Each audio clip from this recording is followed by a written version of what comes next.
The reason why I have an abortion or an abortion is wrong is because it's taking a life. Now, let me just say this up front. If you have had one, there is forgiveness. And so there is no reason for anyone to believe after hearing this that a person is eternally condemned. Now, the issue is going to be, though, someone that's promoting it. And what I like about this little exchange we're going to see here is the person, rather than going through some sort of scientific rationale or reasoning as to what's happening in the abortion, this person, this interviewer, is just asking the interviewees questions and then is going to turn around and use their logic against abortion. Now, they don't see it coming. You would think they would, but then again, I think that many people who support abortion really haven't thought it through. It, for many, is just an act of convenience. And so let's listen to what she says and let's see how she turns it around. If a pregnant woman is murdered, do you think it's just for a judge to charge the criminal with 2 murders, one for the woman and the other for the baby in her womb? I absolutely do. Yes, definitely. Yes. If the boyfriend...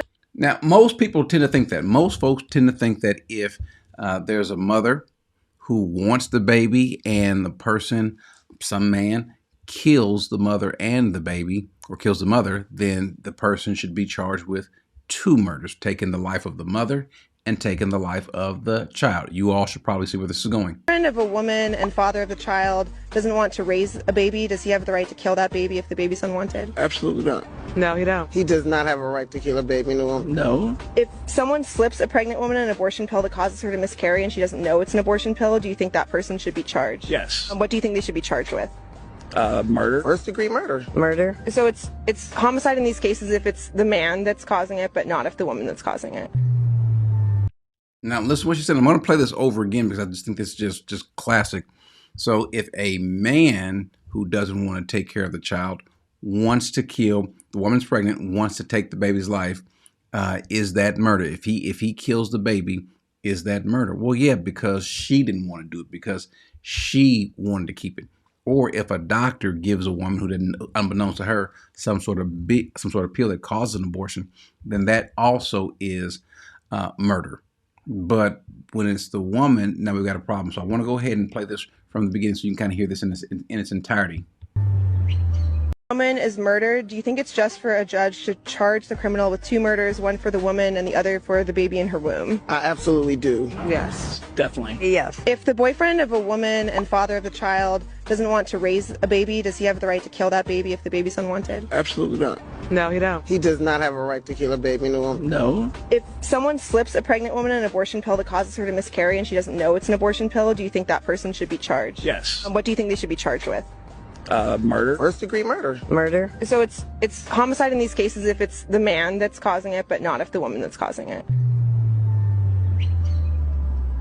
In her case, she knows that she wanted it and she took the pill to do it. So If that person's being killed, do you think it matters to him or her who's doing the killing, or are they being murdered regardless?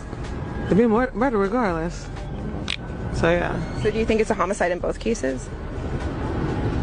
whoever the killer is should get it. Whoever the killer is should get it. And just their arguments just fall apart when you just kind of explain this stuff out. And that's the reason why a lot of people don't want to have this kind of discussion. They'd rather argue back and forth, and they would just leave it just throw a banner phrase out there, a woman's right to choose, my body, my choice.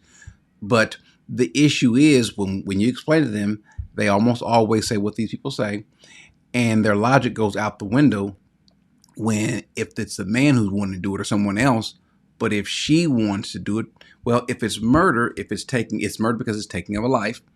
But when she wants to do it, it's not murder. It's not taking a life, well, because she wants to. So that changes. Remember, there's a person who is inside this, and the way God has formed it, that another person's body can live inside of a woman's body while they are going through this period where they are developing.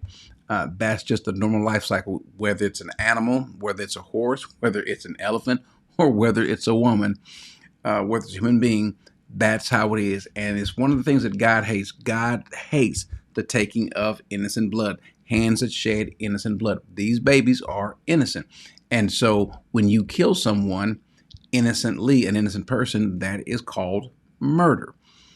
But if she does it, if it happens to be someone with a white lab coat on, or some sort of pill, or some injection, or some sort of surgical procedure, oh, by the way, the woman's health is in danger every time an abortion is done. And so this issue of to save the life of a woman, all these different exceptions, if something's happened to this woman, even as tragic as something that could possibly be, you don't trump a tragedy with another tragedy. And so, yeah, when you phrase it that way, then it should hopefully resonate. But I think this was a wonderful way that this interviewer laid it out, and the people were just left speechless.